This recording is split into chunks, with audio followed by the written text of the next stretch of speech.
เริ่มมาแล้วครับเริ่มมาแล้ววันนี้วันที่26ตุลาคมดอกมาแล้วแต่ว่ามาเป็นบางต้นนะครับเด้อเป็นจังไดเนาะปีนี้สิพอมีวาสนาบ่เนาะปีที่แล้วโดนปีชวดครับชวดเลยโอ้ยเนาะปีนี้สิเป็นจังไดเนาะนี่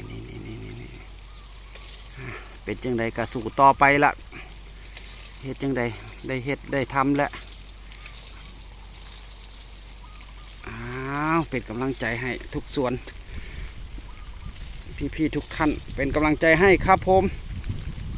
นะชาวสวนอันนี้คือความหวังครับขอบคุณครับ